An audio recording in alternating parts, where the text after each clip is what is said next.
Good afternoon, everyone. Thanks for being here. We will get started in just a few minutes. We're going to let people come in. And as we are, if you want to chat where you are tuning in from, how's the weather in your location? Hopefully it's not snowing. My neighbor's roof is being replaced. Great timing. So if you hear that dinging, that's from me. We'll get started in just a few minutes.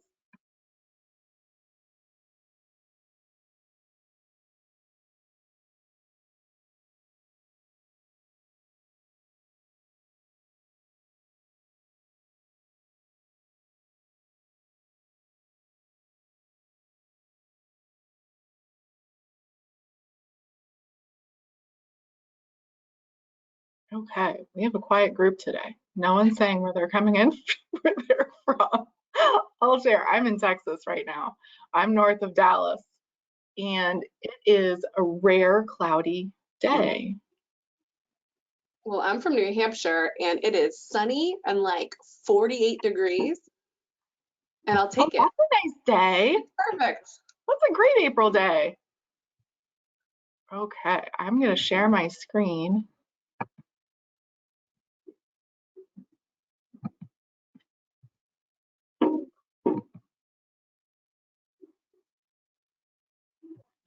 We'll go ahead and get started. Oh, here they come. We got Ohio, Eastern Tennessee. Awesome. Okay, thanks everyone for being here. We're going to go ahead and get started. I am so excited to be here with Kathy today. Kathy Ellis is the Director of Health and Wellness for Granite Group Benefits, and she has so much expertise and so much knowledge in this area, over 15 years experience improving population health and promoting well-being. She's also a good friend and peer. So thank you, Kathy, for being here. We really appreciate it. Thank you, Amanda, and thank you for inviting me. I am super excited to just share kind of perspective that I have kind of from the position that I play as far as being on the broker side of the table. But I will just put it out there because I know if you're attending this session with us today, obviously you are invested in well-being in some sense with your organization, whether you're a broker, whether you are a wellness partner, you know, trying to figure out or get a sense of what's happening out there, whether you're an employer. You know, the perception that I have is unique. I do enjoy it as a former wellness provider. You know, I used to be on site at the employee level. I've worked, you know, in several different angles of our industry, but hopefully can kind of just share what I'm seeing and what I know we might be walking away from as far as our traditional wellness strategies, and looking to the future to see how we can best serve our employees. Wonderful. All right, we're going to cover a lot today. We really are. So just a little bit about Motion Connected for anyone that is new here. We are an employee experience and well-being platform. We provide practical, easy to use solutions that promote employee engagement, boost health and well-being, all while providing a positive employee experience. So today we're going to cover a lot, and really each of these 3 bullets could be a webinar in themselves. So we could go on. So just know that the session is being recorded. Everyone will receive a copy of the recording as well as a copy of the slides. And we want to keep this as a conversation. We'll have several polls throughout the session, and also drop your questions in the question box and we'll try to answer them in real time.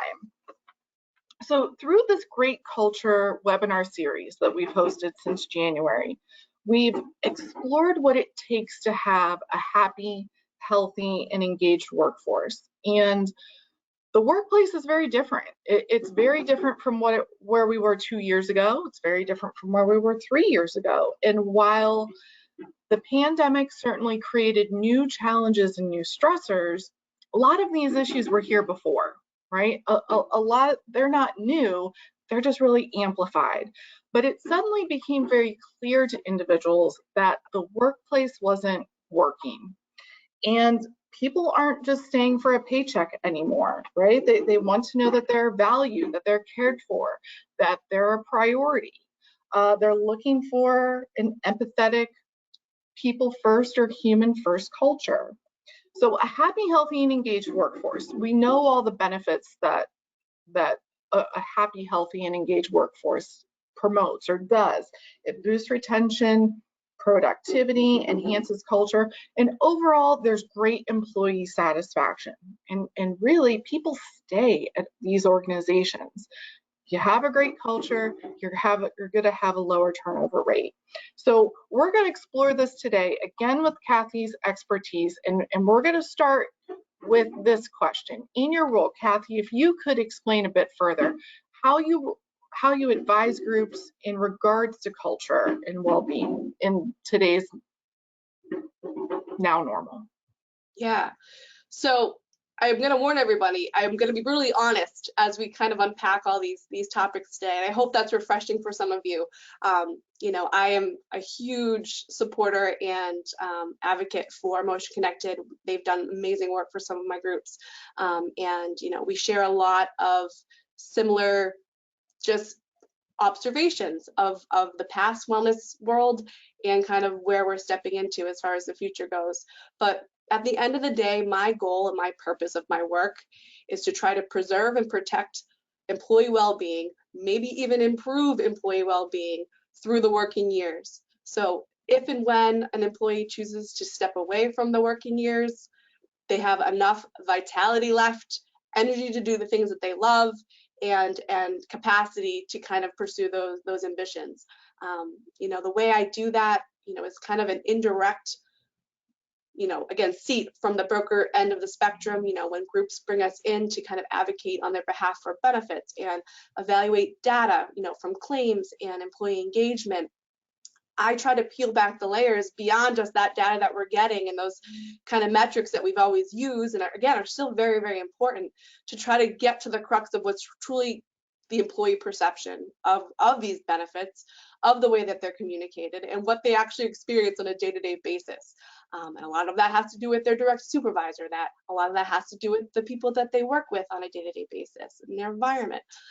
So I try to take a global perspective for employees that are on the benefits, but also for the employees that are not on the benefits, to kind of create that consistent messaging that supports that consistent culture and that message that's going out to everybody. I like that you said that it's not just two things. It's not just about the time at the organization. You're looking at beyond, right? The whole person well-being approach to wellness and overall well-being, but also not just slapping benefits on to say you have benefits, right? You're looking for a customized solution. So what are you seeing right now? Here we go. The big question. Yeah, so I guess we can all just exhale the fact that it's kind of unfortunate that it takes a pandemic and kind of 2.5, I don't know, two whatever years it's been, you know, that we've been experiencing this normal of finally normalizing talking about mental well-being in the workplace, but also, you know, talking about well-being in general, and how can we now position our well-being benefits to be a recruitment tool and a retention tool. You know, how can we harness well-being, you know, to make people feel connected, and all the culture themes that we're going to talk about. But here we are. So, you know, finally, we've been trying to kind of get this message across. And why do I have to convince a C-suite that this is important? But I think our work was trending to a place where it was non-human, right? You know, with processes and lean and technology taking over, that we kind of lost touch with that human element and what truly is our greatest asset and what gives us character in our organizations. So feeling that, and then now kind of seeing there has been a lull as far as traditional well-being as we knew it, whether the culture dynamics have changed from, you know, where people are working, how that they are working, how are they communicating with their coworkers and their teams. There's also some energy that I think a lot of people are having trouble kind of tackling, in the sense of any built up resentment of what did we experience the last 2 years? You know, when our backs are up against the wall, we're dealing with a pandemic and there's a lot of unknowns. businesses were in survival mode and trying to react in real time like the rest of us were as we tried to figure out what was happening. But you truly can't now unsee what you saw and what tough decisions had to be made and what level our employees perceived as far as their value. So that in itself is a hurdle and a pitfall that we'll kind of talk about a little bit more later. But, you know, for the employees that can't work remote, for some of us, we got to work in our PJs for 2 years, you know what I mean? But there's a ton of amazing and essential employees that kept this country going that are in the healthcare space, the manufacturing space, nonprofit, social work, you know, that had to just keep going. And now as we are discovering where we're going to land with hybrid flexibility, you know, the great kind of reflection that we're all taking of what we truly desire from our employer, you know, we have to kind of figure that out and have some tough discussions or look in the mirror to truly see the perception of our employees. And that's going to affect the way we communicate. That's going to affect the programs that we're putting out there, the topics that we want to educate on. So I guess to land those bigger thoughts on a day-to-day basis, what I'm seeing right now is, you know, we used to go at it at a 12-month plan, you know, again, taking all that data, taking claims, you know, what we're just experiencing with our employees, you know, try to pick topics that are going to be important to educate on, fun programs to connect, you know, health challenges, all the traditional, you know, aspects of a well-being program and plan it out for 12 months. Well, now logistically, that's impossible to do. So now normal, that for me is if I'm 3 months ahead with trying to build a strategy for communication, for topics and resources that we're promoting, that's awesome. We're hopefully going to be able to get back to that longer term plan.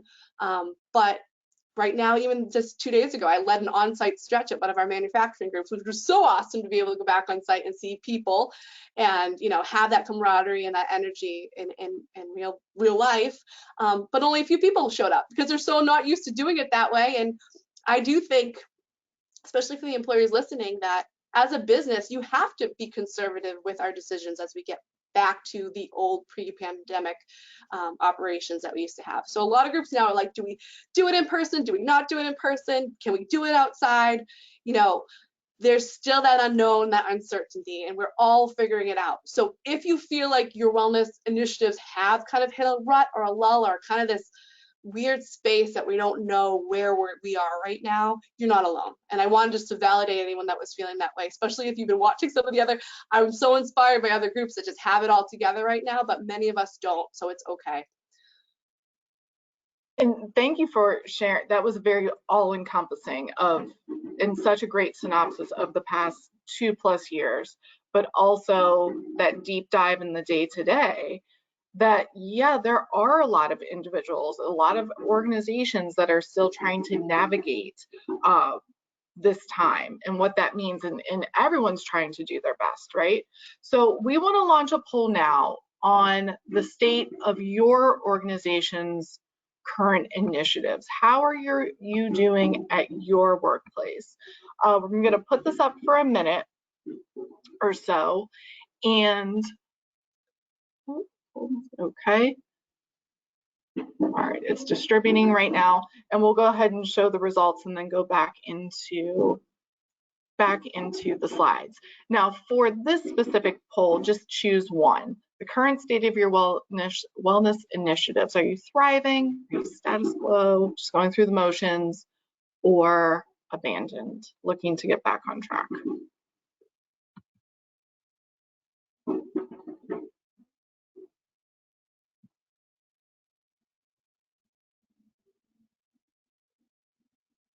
Okay, we'll just give it 2 more seconds. Okay, this is interesting. As we're coming in, we just jumped again. Okay, I'm going to close the poll and go ahead and share. Then we'll go back into the slides. So 59% are status quo, similar engagement to pre-pandemic, which is still positive for sure. 24% going through the motions or lower engagement, 12% abandoned, looking to get back on track, and 6% thriving. Okay, that's great to see. And I think that's pretty reflective of Kathy, would you say that's reflective of what you're seeing? Yeah, absolutely. And again, it depends on what industry you're in and kind of what kind of waves of adversity we've experienced. And I think it's great. And I think we want to kind of design what we're going to talk about as far as our barriers and pitfalls for wellness initiatives based on what always existed pre-pandemic. We just don't want to talk about it, you know, and we'll discover those together soon. But maybe find some ways to get beyond that status quo, which I think ultimately when our leadership is questioning, is this still worth our time? Is this still worth our energy, to be able to feel really confident and strong in, so. Yes, for sure. Absolutely. We'll get into leadership. Yeah. We'll talk about them. Okay, so we're going to start with culture. That's one of our first initiatives. We've reviewed the now normal or the now. Kathy, what is culture? Culture. I think every single person on here would have a very unique definition of culture, but ultimately I think it starts with our connection of where we work and what the ultimate mission of that organization is. Like, what does that business do? What do we do every single day? How do I connect to what the business does as a bigger, you know, greater whole? And simply culture is those day-to-day experiences of how we reach what we are contributing as an employee to that ultimate goal and the means that we get there. You know, the expectations put on us, it's the resources that are provided for us to succeed. You know, it's all of those things that go into the way we operate. But I like to use a wonderful definition, and it's right there: a safe and positive work experience that allows employees the opportunities to adapt and sustain a healthy lifestyle while they're working. So I'll say this: what I always try to portray, that I am a huge proponent of self-responsibility, self-actualization, that at the end of the day, the only person anywhere responsible for their own well-being is themselves, right? It is not an employer's responsibility that their employees are healthy. We can't control that. And it's not our right. Everyone has their own, you know, vision and optimal well-being point that they strive for and that they look to experience in their life. But I do strongly encourage and believe that it's an employer's responsibility to provide those opportunities to adopt and sustain a healthy lifestyle while they're working. So that can look different for every group, but it's with compensation, it's benefits, it's, again, the expectations of work and the resources you provide to set those employees up for success. And when a culture thrives, typically those employees are connected to the ultimate mission. They know how they contribute and how they relate and how they fit and belong within a whole, with a group, that they're supported by leadership, that they're seen and heard. And again, they have the tools they need to succeed. Mm-hmm. You summed it up. It's perfect, right? It sounds great. Perfect. It sounds lovely. I know. I was thinking as you were talking, I'm like, does that exist anywhere? But does it? Exactly. So let's say this: is it ever a set point? Absolutely not. It is a, you know, moving target, if you will, that I think the employers that get it right accept that this is it's a continuous flow, right? Where there's going to be ups and downs. There's going to be good years. There's going to be bad years as far as the business is going. But with culture, you have to have that growth mindset, not that set mindset of this is the way we've always done it feel. And I think, again, these last 2 years have exposed that and kind of blew that up for a lot of us as far as, if you're not curious of how else we could do this, I think we're missing the boat. And again, as we're looking to hire and compete for talent, that's ultimately going to bubble up to the surface. But I saw a cool meme. Again, we communicate with memes now, right? On a workplace platform. I can't remember who the handle it was from, but it was thinking of culture as a verb. Like, I think they use the word reculturing. It's not a noun, it's not a thing. It's this continuous motion of evaluating the way you're doing things and the experiences that your employees are having to again, reach that end game. So it's fluid, and we have to continue to work with it and not neglect it, which I think unintentionally with what we had to deal with responding to the pandemic operations, you know, some of those culture aspects have changed, and now we have to find our footing within the new aspects.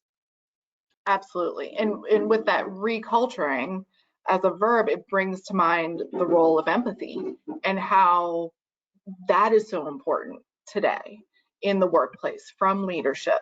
So we all, myself included, have said, I have a culture of wellness. Like, that was my goal. Oh my gosh, that was my goal. Mm-hmm. What's a culture of wellness? All right, so here's when I spill my truth tea.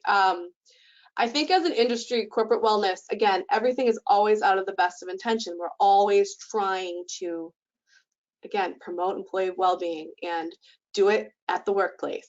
But I think, again, not intentionally, that this industry kind of shot itself in the foot with a few of our popular catchphrases, whether it's return on investment, whether it's now self-care is that hijacked word that we overuse, using culture of wellness as a goal or even labeling your own culture. And again, anyone sitting here today saying, oh, we use that, because I have it in my own group still, that, you know, we promote what we do and our workplace as this striving for this culture of well-being.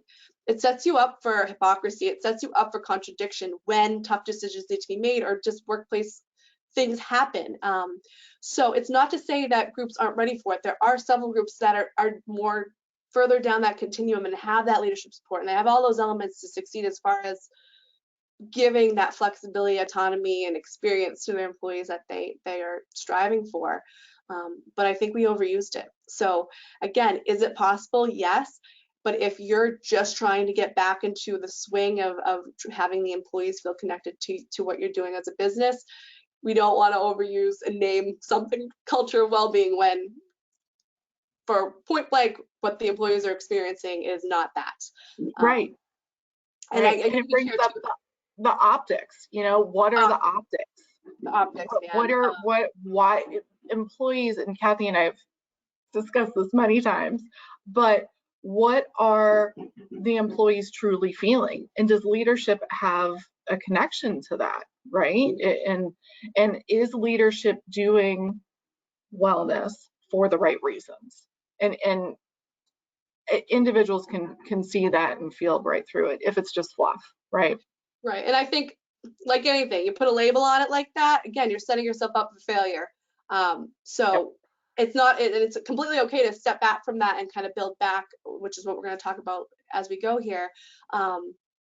But yeah, it's almost unattainable for some. And, you know, I think a lot of times, and again, truth serum here, when I'm brought into discussions with new groups that maybe are pursuing wellness as they traditionally thought a wellness program had to look and feel and be, it's because they're reacting to a poor claims experience. They're reacting to some operational issue that they needed to make a tough decision on, and then whether it's optics, whether it's coming from a authentic place where it's like, okay, well, now what do we need to do to kind of positively affect the trajectory of claims in the future?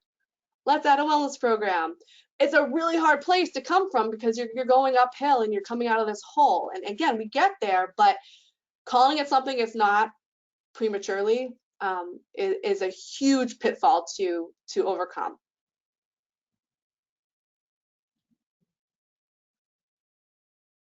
Absolutely. So this brings up the next question. Do you need wellness at your organization to have a great culture? I say yes. And now that doesn't mean it needs to be called a wellness program as we traditionally recognize it. So as I mentioned before, again, only our employees and ourselves are responsible for our own personal well-being, but I do believe it is on our employers to provide those resources, those opportunities to not only protect themselves and preserve their health while they're there at work and not have collateral damage that's long-term, that's going to affect longevity and such, but also just to give them that kind of thrive opportunity, you know, to not only do their work well, but to grow as a whole person and to be supported. So again, benefit stacks, and again, that's where I'm coming from as far as trying to evaluate what are we offering folks, what are the access points, what are we promoting and providing if and when an employee has something going on or wants to make a lifestyle improvement, you know, related to our traditional well-being themes.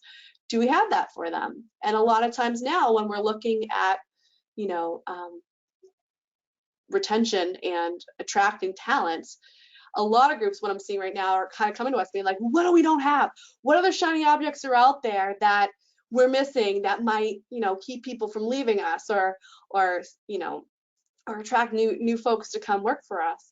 And it's kind of like, it's not always in need of a new shiny object. It's more evaluating the benefits and resources we provide.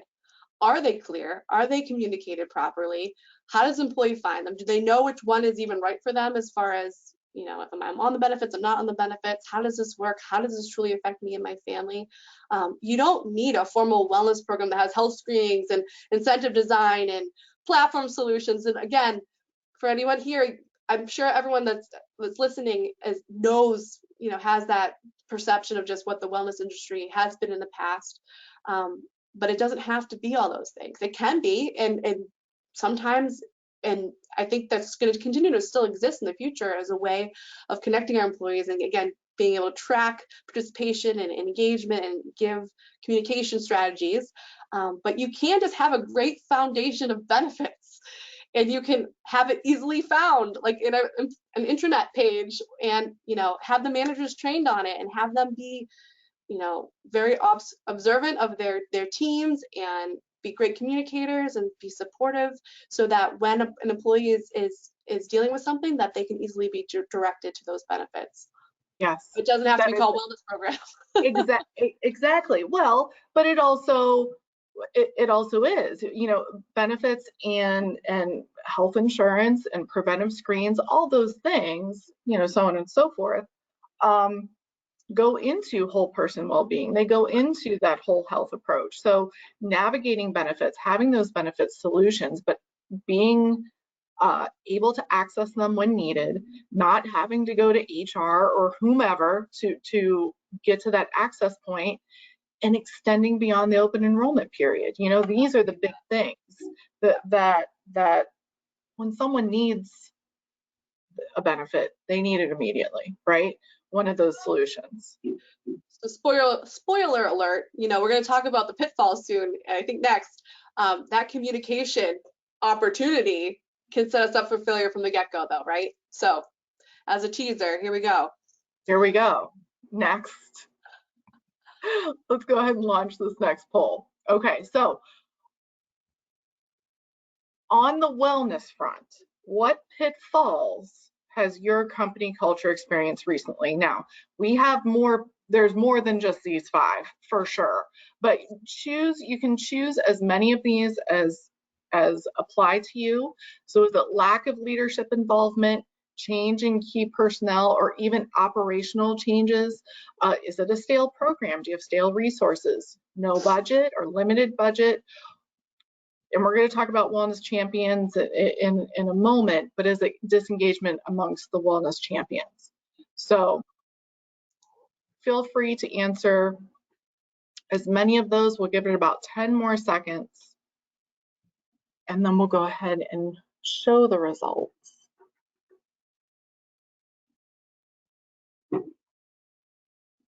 And I think really, Kathy, I mean, as you said, we've all had our ups and downs, right? And this applies to wellness programs as well. There's ups and downs in wellness programming and how that relates to the overall organization. Okay, so let's go ahead and close and share these results. And we said we're gonna talk about leadership, but that's the big hit. Next up, stale programs and resources for sure, budget, disengagement amongst wellness champions, and finally change in personnel. Kathy. Yeah, so what do you think? This is great intel for us, and it's exactly what I think are some of the tougher conversations that aren't had, and maybe right now because we have so many other priorities, right? So I think as everyone, again, in the audience, I consider a wellness advocate for whatever employees you're representing. Truly being able to anticipate some of these things and try to plan proactively of how to navigate these barriers for progression on whether it's providing, the transparency that supports that culture of that thriving culture, or any our gaps in our benefits as far as well-being opportunities being provided. But what I would just give perspective on as far as the pitfalls I'm seeing, I am seeing huge turnover even in our key influencers. So like I'm talking the leadership in HR. Now I saw that leadership lack of involvement. Again, our leadership teams have been preoccupied with bigger aspects of survival of our companies and reacting to the needs of the world as we go. However, pre-pandemic, did we have leadership support? And yes, for some groups we do, but for other groups, especially from my point of view, typically it's someone in the higher levels of leadership, but maybe not the ultimate top within human resources that believes in this, knows the value of the human element within our businesses and supports it and keeps it a priority. If that person leaves, or if that person is already taking on all the other responsibilities within human resources, sometimes things can fall to the wayside and it's not priority. So that's a huge piece. We're going to talk about ways of overcoming that later. But the other thing I just wanted to kind of be honest about is the voice of our communication. So I think right now, and I don't know how you guys all feel from being through this pandemic, if someone else tells me how to live my life and whether to wear a mask, not wear a mask, all of this swirl of information and the questioning now we have of any piece of information we're getting, and it doesn't stop. It does not stop.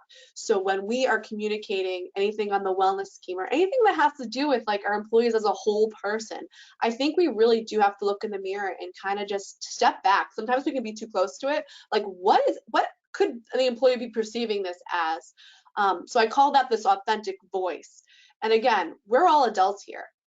So in the past, from a wellness standpoint, we used to educate, and education is a huge component of well-being. But most cases, our employees know what to do, or they can go find on the internet now.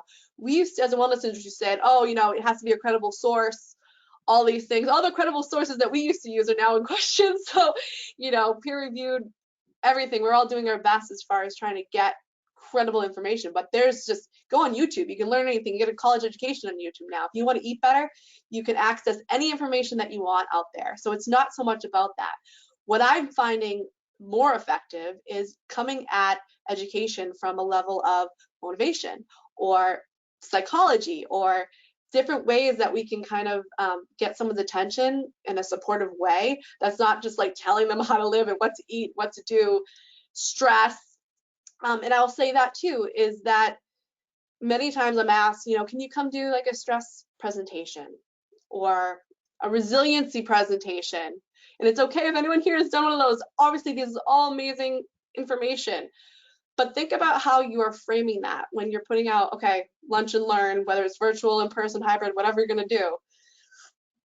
You're feeling that your employees are burnt out and they're stressed and they're overworked. Maybe staffing is tough. Maybe they're doing the jobs of 3 different people and they've been doing it for a long time. We all know that is a necessary means of operation sometimes, but without that off ramp or that light at the end of the tunnel, yeah, it's going to affect our employees' mental health. So in the past, I used to do stress seminars all the time and do education and just different things.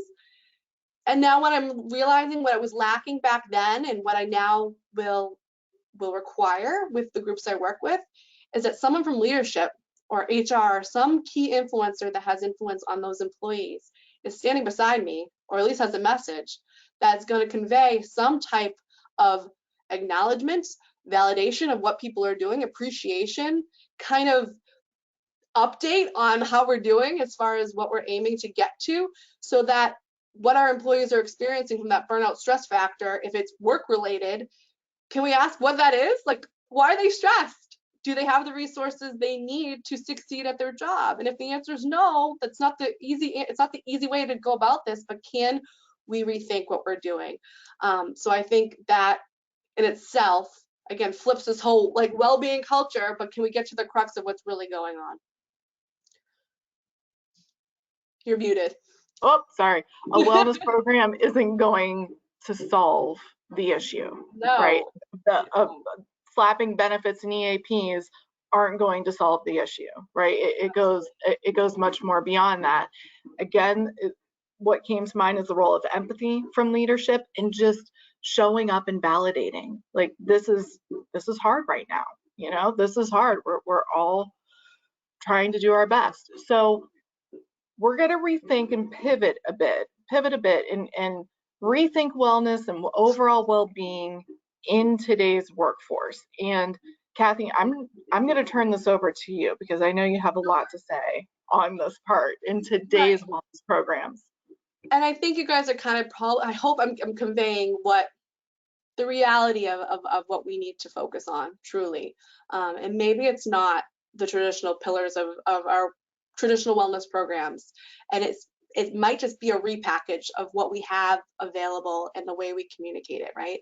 But ultimately what we need to look to do is to do right by our folks. Like, what are our people dealing with? What do they have the resources they need to succeed in their job?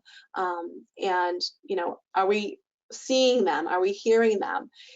So for example, if you know, we are in a hybrid model where we have, you know, whether it's manufacturing employees that have to be on site or shift workers that have to be on site, you know, and then the admin staff or the support staff works remotely or back and forth or whatever, you know, creating that connection and support, whether it's just showing up. And I think in your past presentations, City of Green Bay mentioned just knowing people's names and just walking around and being real and being human. I think that element has to exist. So if you're not doing that, or if you haven't done that in a while, I think that, like, rip the Band-Aid off and just get back out there and just be there for your people. I think employee perception is everything. You can have the best well-being incentives. You can have the best well-being resources. You can have the most talented people to do the work that you hire them to do. But again, if their perception, if those messages that you think are coming C-suite, upper level HR, as far as, oh, we support them, they can take a break, they can go for a walk, you know, during the workday, they can do that on the clock. Like, if we're promoting well-being, but then not, again, giving them opportunity to actually take action, whether it's on the clock or not, you know, that's going to be that perception and ultimately affect the happiness and the connection that they have to the organization. And again, growth mindset. And I've worked for folks that are you know, successful. We've always operated this way. We've always done it that way. Like, a lot of that is out the door as far as being curious on how could we reach that same goal, but do it in a different way. And I think, again, evaluating the way we're communicating in general, you know, and being consistent in our messaging, coming from that authentic voice, not trying to promote self-care when that solution does not meet the magnitude of what the problem is, which I think was the reality during the pandemic. And again, validating and appreciating our employees as we go. And we have the tools. Emotion Connected has a lot of ways. We're going to kind of talk about how we use systems and our technology to help us do this, but that human element just has to exist. It has to exist. It does. And so you mentioned self-care. And again, yes, there is benefit, but it's, as you said, it's not going to solve the entire issue. So there's so much around mental well-being, mental health.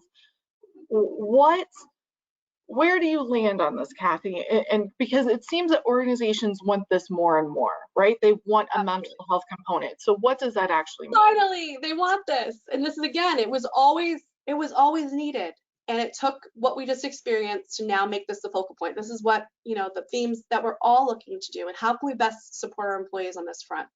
And I kind of already said it before. It's like, we can provide employee assistance programs. We can provide, you know, all the resources in the world to tell people to make a call or seek help if you're struggling. But again, you can't do any of that without addressing the cause. If the burnout or that stress that's affecting their health to the point where it's challenging their mental well-being, sustainability just as a human, you know, we have to take a step back, or you're going to lose that person. They're going to quit. You know what I mean? There's so many opportunities out there right now that but also we want to do right by our people. It's not even just trying to keep staff. We just want to help them thrive. So I think from a benefit standpoint, beyond just the culture pieces and that connection the employers should have with their employees, being able to set expectations for work. So for my groups that are fully remote now, unfortunately, I think it was on all of us of like, I need to be showing that I'm working all the time. And it's like this always on, culture that has come up. Now, at least unless a employer intentionally communicates to their employees to not work that way, which I don't know if all employees are comfortable outright saying that, but it does cause that work-life blend that people might not be comfortable with. In full disclosure, I'm a mom of two. I have a 7-month-old that I try to work from home with every now and then, and it's just outrageous of what you try to do everything to the best of your abilities, but we only have so many resources to meet the demands of our job, right? And our home and our loved ones. So back to just the true black and white pieces though. I like to look at plan design. Again, I'm not directly involved in negotiations with our carriers, but I challenge our carriers and I work with our consultants to say, how can we strip down the access points so that employees, if they are struggling, know exactly which resource to access? How long is it going to take to get a response? And how much is it going to cost me? Can I do it virtually? Can I do it while I'm at work? Can we break down every single barrier so that we can just funnel these access points to support when employees need it? So with plan design, whether you're self-insured, fully insured, is there a way we can get creative with cost share so that we can promote that there's no financial burden or barrier at all for you to work with a counselor? Like get rid of the copays or have the employer, create some creative way to reimburse copays or pay for them or be billed for them, whatever that might look like. Harnessing the power of their EAPs, but now looking beyond that. This whole world of behavioral health coaching has now developed, and that digital engagement that most carriers that I see, at least in New England where I am, are now offering. Maybe you don't need to talk to a counselor, maybe you can just need to talk to a behavioral health coach that can kind of guide you through text or chat through an app that can give you a little perspective that helps you in that moment that you're having that struggle. We have to kind of not add more resources on top of what exists, but we have to streamline those access points, because in every community still, as we do talk about all these resources, there is a backlog of need. So sometimes it's not easy to identify a counselor in the traditional way we used to, and even calling the EAP sometimes can be a runaround that an employee will throw their hands up and say, this isn't worth my time, or I'll just keep struggling, or I'll survive, I'll get through this. So as on the broker side of things, and what I try to encourage my groups to do is to get on the phone, call. What is that experience? Can we communicate and educate our employees so that they can anticipate what that experience is going to feel like, so that they actually know where to go and what it's going to be like, and they're actually going to do it. The other piece is telehealth now. All of our telehealth carriers, whether it's Live Health Online, Doctors on Demand, all the different telemedicine opportunities now have a behavioral health component. So sometimes we know you can talk to a counselor quicker, in a few days, you can get an appointment through telehealth that is an access point that's immediate, that might be faster than the traditional way we used to seek that care. So that's a lot, but I do think it's super important, and I think the groups need to be all in on this and continue just to have visibility and conversation around mental well-being and have it be normal. Absolutely. Removing the stigma and removing those barriers for sure. So what role has Motion Connected played in your programs and your overall results?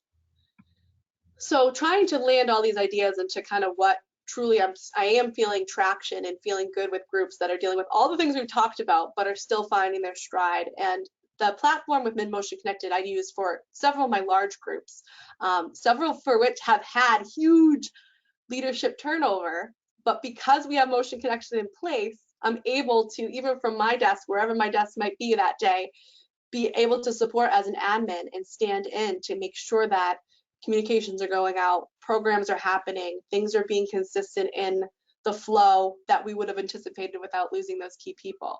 So I think that's just one easy way, the way Motion Connected can organize communications, capture engagement, allow us to do so many tactical things that support these themes we've talked about, along with the simplicity that it is. It's, Sure, there's a lot of different apps out there. We're all probably apped out at this point, but the simple nature, and it's easy on the mind even when you're using it on the phone.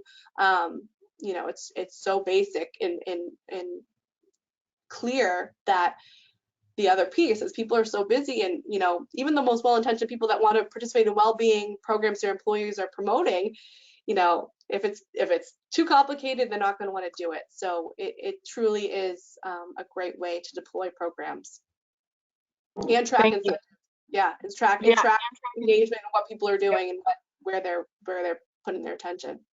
for sure. And having that, going back to what we spoke about earlier, as far as benefits and benefit solutions and resources, having that single access point we've seen great success with that, with organizations that utilize that feature. Okay, so we're going to wrap up today with an action plan. And again, if you have any specific questions, please feel free to drop those into the question box. But I'm going to let Kathy go with this and lead the action plan for organizations to get back on track with their overall well-being. Right. So number one, super simple. If you're feeling like you are overtasked with other responsibilities, if you are kind of the driver of well-being initiatives at your site, get help. There's a lot of us that are willing to support you, whether it's Motion Connected or a wellness partner that you're working with, whether it's your carrier. Most carriers now have some type of wellness consultant or person in that role that their job is to maximize engagement within the carrier's programs, but beyond that too, just to make sure that you are being, you know, providing fulfilling benefits for your employees or your consultant. So if you have a broker and there's a wellness person, or there's a consultant that has just a vast, again, eyes on the market as far as what things could help you or strategies could help, you know, take this off of your plate. My office likes to be an extension of our HR team. So I always say that, like, whatever I can take off, let me just do it if you feel comfortable with an outsider kind of doing it. And it also kind of gets that sense of big brother or whatever, again, from the traditional pre-pandemic barriers we used to have in wellness, where it was like, oh, my employer doesn't, I don't want them to know what's going on with my health, even though we always strive, it's aggregate, we don't really know. But having that arm's reach approach to engagement or any wellness initiatives is helpful sometimes. And then the next big thing is communication. So I mentioned it before, like, again, you could have the best wellness program, like everything, generous incentives, all the amazing, beautiful, shiny objects. But if it's not being conveyed to your employees in a way that they perceive it, to help them, to support them, then we're missing the mark. And I think with the pandemic, again, the emergence of Zoom, Slack, Teams, all these communication platforms where employers have kind of adopted some here, and now we've created some subcultures within our organization. I'm seeing it everywhere, and it's hard. And then we're also getting the feedback, too many emails, so you can't send an email out for every wellness thing that you want to, like we used to. And then a lot of my groups now have this one email that goes out every week that's a mile long, and you're just getting lost in that scroll. So truly, that's the big one. Extend your team, offset some of these responsibilities to someone that can help you get your footing with it, and then truly look at your communication, because that's truly going to affect the perception of your employees. So I mentioned the tone, health content. I think I'm seeing a huge shift, and maybe you can explore this at your site level, as far as stepping away from educating on health topics directly and refocus on what resources do we offer unique to us as an organization, and educate on those, how to access those, what to expect, what aspect of well-being it's promoting or helping you with. So example, like nutrition counseling, it's covered for most health insurances. That is a more impactful, you know, personalized approach to eating better, feeling better, losing weight, chronic disease, whatever it might be. You can get that covered by your insurance. And now you can do it through telehealth. So maybe you could even do it at work, you know, for a half hour. You can sneak off to a confidential space that a workplace could provide and access that right there at work. There you go. Like, that's another way we can create those access points, which is our next thing. But educating, not telling me, okay, clean eating or whatever the themes that we used to do, though they're very valuable and it's super important. I'm so passionate about still doing those types of educational opportunities, but let's educate on what we have and how it could help you. Access points are the next. Obviously, I gave that example, but giving direction as far as the expectation of being on, especially for the remote workforces, being able to harness telemedicine in any way that you can. We're doing physical therapy online now. There's so many different ways that you can get preventative care, proactive health care, and create these ways of getting to it without high costs, or trying to make it work within your plan design, and truly make an impact for someone's well-being. So wellness champions, that could be its own seminar, and I'm sure we'll hit it in the future. But again, we talk about leadership's influence on how we experience our workplace culture. But wellness champions has been a great strategy that we've always used to, again, find the folks that are key influencers within their teams that live this, that believe in this, that are paying attention and encouraging their coworkers and their peers, and can represent their employees, employee groups, departments, and collectively come together to share ideas on a regular basis. What I have seen, and I as a consultant act as a chairperson for some wellness committees or wellness champion networks for some of my groups, again, to take that off of the HR team, to try to be kind of that neutral person that's trying to collect those ideas and implement them. But a lot of people are busy. So as employee resource groups, mental health resource groups is a new trend that we're seeing out there. Employee well-being resource groups or champions, can we pay these guys? Can we offer value for people to step up and take on extra responsibility? Because like we've kind of alluded to, some people are they're tapped as far as capacity. So when those networks do get disassociated or disengaged, it does affect everything, and it does affect the energy that you're feeling within the work population. And the last thing I'll mention is leadership. And truly, it's every level of leadership. We can say what we want about C-suite and all that, and in our HR folks that obviously are trying to do right by their employees every day. No one's not. But truly, what a person experience every single day comes from their direct manager. So, and there's so many different quotes out there as far as when we're talking about retention and recruitment, that folks sometimes will leave a bad manager or a toxic work environment. But what we try to strive for, at least from Granite Group's strategy when we're talking to employers about this, is how can we reach those managers? How can we give the managers tools to then be able to recognize when an employee is struggling, to be able to, not act as a therapist, but be able to, again, create the access points and encourage an employee to check something out or go to that single point communication place that they can find that information and get help and get support. We don't put enough investment in our managers. I think a lot of people just have to be stepped up and they're a manager, and they have so much influence and so much positivity that they can, again, lift up and boost their employee groups, that none of this is possible without their support. Absolutely. There are so many good points here in this action plan. I just want to make sure that we give some time for any questions. And so feel free to drop those in. And as we're doing this, and as we're wrapping up here, we will have our next Great Cultures webinar announced in the next week or so. So look for that in May, the middle to end of May. And if you're interested in learning about Motion Connected, please feel free to reach out to us at any time. I'm going to flip back up to the action plan here. And Kathy, thank you so much for your time and your energy and your knowledge and your expertise in what you have shared today.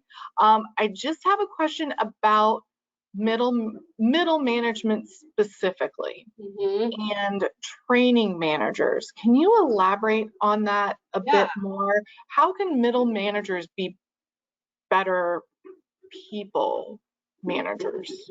Well, there's many routes to that, and I think what I'm seeing a lot of my groups doing different things. So clearly growth, connection, belonging to a culture is so important. So again, as employee seeks to grow within an organization. Sometimes they step up from entry level to whether it's a management role or beyond, and they do that wholeheartedly because they have the skills and they have capacity and their personality to do that. But most groups that I work with will sometimes have some type of purpose training where, again, it's that, how do I foster the values and the purpose of what this organization is trying to accomplish and embody that in the way that we operate every single day? So whether that's, leadership training around purpose.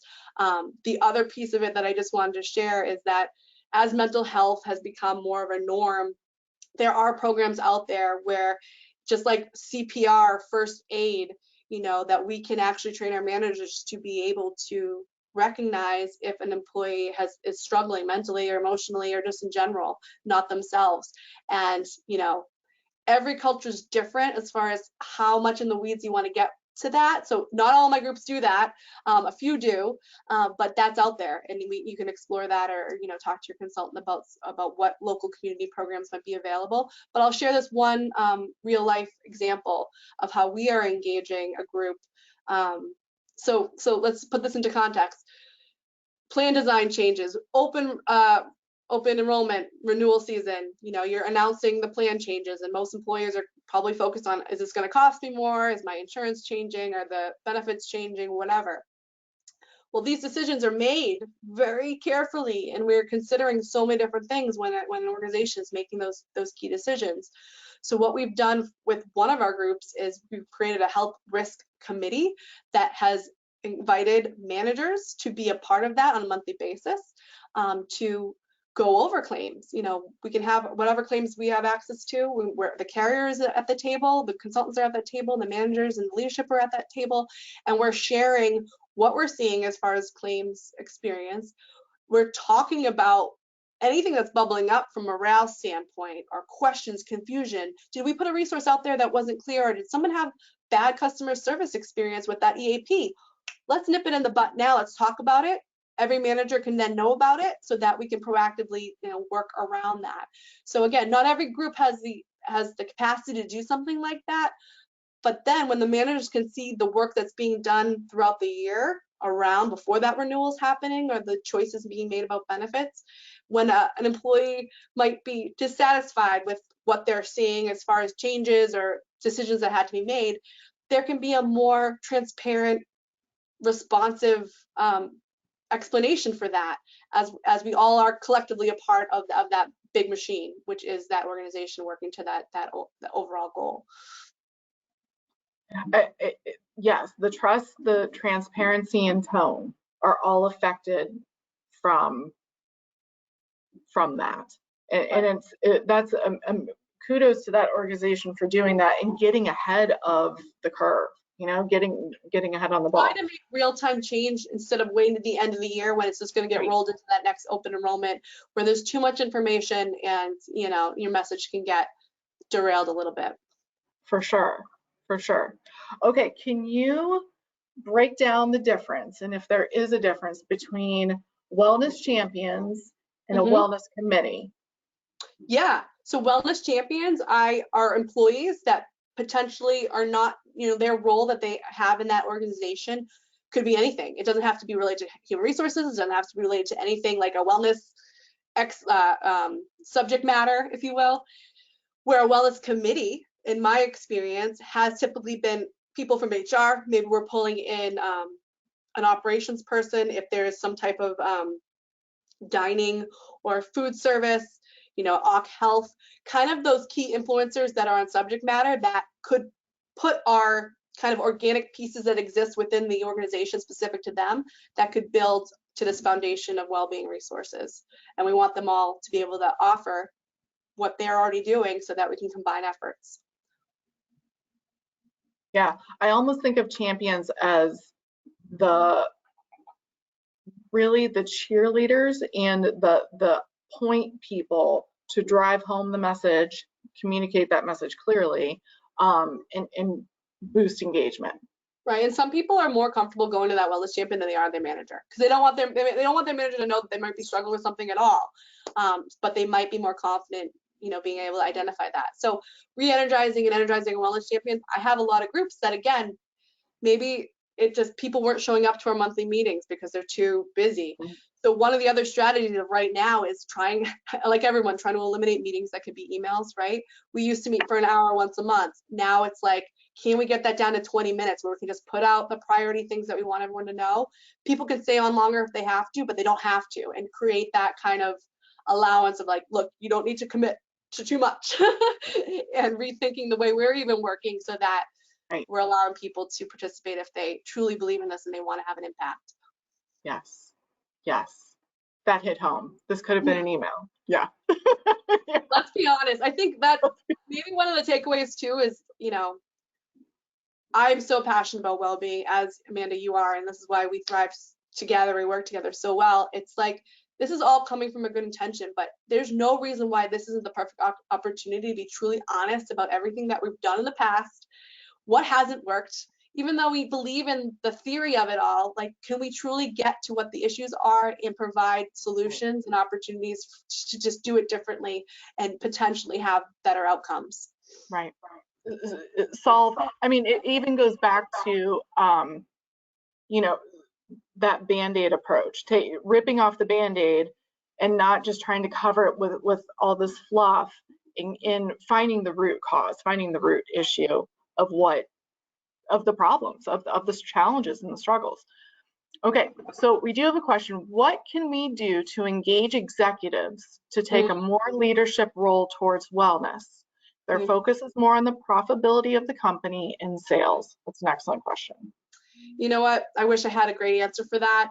I write more letters from the CEO that I don't know if the CEO has ever read, you know, and I hate that part of this, but sometimes they're just, it unfortunately doesn't connect. Now, and maybe Amanda, you can share from the Most Connected experience, but whether it's a competitive thing that you can get them involved in, whether there's an event that maybe had nothing to do with wellness theme, whether it's appreciation, whether it's, you know, a community service thing, you know, that, or an event that's potentially happening, or initiative. How can we pull them in and tie them to maybe a non-traditional dimension of well-being that we're not thinking of, social, you know, again, the community aspect, and have them play a larger point so that visibly they're being seen in the context of well-being and can connect to that human element in a way that's creative. But I was thinking just challenges wise, like I know Most Connected has kind of challenged some of their leaders before for even physical activity stuff or whatever. Yes, so there are several examples of that, but it really, the groups that have the most success, and if anyone wants to go back to previous Great Cultures webinars, City of Green Bay and Mascaro Construction, they both have very strong leadership support in challenges. City of Green Bay has the Walk with the Mayor program. They also host City of Appleton versus City of Green Bay, Wisconsin, so city to city competitions. So when you're participating in the challenge and you see your manager, you see your CEO, you see your president on the leaderboard with you, or, you know, on a team, that means something. That really does, it really does have an impact, and it does boost that camaraderie. It does have that social component. When you expand upon that into whole person well-being and looking at giving back issues, when you look at open enrollment, not just having the carriers come in, not just having the brokers come in, but your CEO saying, this is where we are. This is the rate. This is what it is. We're all doing our best. You know, really giving it that human element of behind all the processes. Right. You know, and sometimes, expanding. yeah, and Amanda, just to expand on that, like every now and then when we have a good renewal, which are still happening, you know, or we're getting really creative or going self-funded or doing creative things that ultimately are going to be very well received, allowing the CEO to send that message. Like, can we give them something that is so positive and kind of give them credit for it? Let them stand up and you know, be a part of that. I think that's truly effective, and they're more willing to maybe do that. But I will reflect, you reminded me, one of my groups back last summer, when there was a lull in the pandemic. We were kind of feeling like we were coming out of it. It was a healthcare setting that was actually a healthcare setting that, you know, has amazing culture, values that they portray in the way that they do their work. So we set up a team challenge, you know, that was community versus community within their organization, but we named the teams after those core values, and we had the CEO participate, which was super impactful. Again, when you see on that leaderboard, you can't see like the last name was just the initial, and everyone's like, oh, we all know who that is, you know what I mean? So it is impactful. It might seem not so much when it's just at a health challenge, but yeah, inviting them, don't be afraid to invite them, I guess is what I could say, because you never know what they might be willing to do. If you make it super easy, they just have to show up, or they, you know, you like, even for my own boss, I'm always constantly like linking his Apple Watch to Motion Connected or whatever it might be to take that unknowns out of it, make it super easy. Yes, and that brings to mind two things. It is with Motion Connected, the message board feature, individuals within the organization are able to create and post messages, whether they're push notifications or actually within the app. So having that extra communication tool, that extra point where managers, CEOs, whomever, leadership can provide more connection and contact in a space that employees are already are going and accessing. You know, groups that utilize that are seeing a difference too. And it brings to mind a question just came in a comment, recognition, how big employee recognition is. And it's not even, it doesn't have to be a big thing. As you said earlier, it can go back to knowing the person's name, you know, validating their existence within the organization goes further than any gold star sticker, t-shirt, bag. Yeah, you know, and you know what? Anything. In a creative way, some groups, you know, for those familiar with the scorecard of Motion Connected, you do activities and you earn points. You can get to gold, bronze, silver. You know, we've even done like honor rolls where I put up like recognition as far as from the wellness standpoint that puts names up there for people that are comfortable with it, and it kind of gets people talking. Like, what's that? What does that mean? Like, you know, and again, that interpersonal connection that employees have with their peers can kind of spur that conversation. But I'm telling you, like, speaking to that employee that is covering for 2 other people that are no longer there, and that those responsibilities have shifted onto their plate, and they've been more willing to do that. But for how long can that employee do that? So that's truly what I see as far as burnout and resiliency and all these things when we're talking about, like, wait a minute, like, that's okay for the short term. We all go through growth, and we're doing that. But as an organization, we have to be able to provide hope for that employee, that, or recognition, compensation, you know, and something that's not going to be offensive. Be like, okay, thanks a lot. You know, I get it from my mother all the time. She works for a prominent hospital in Massachusetts, and she's close to retirement and not the perfect picture of what we think of health. And when she gets, you know, some of these emails, she forwards them to me and is like, this is dumb, you know. And I love being able to see messages through her lens, because I'm like, you're right, Mom. You've been going to work through this whole pandemic with a mask on, going into a hospital. Like, what?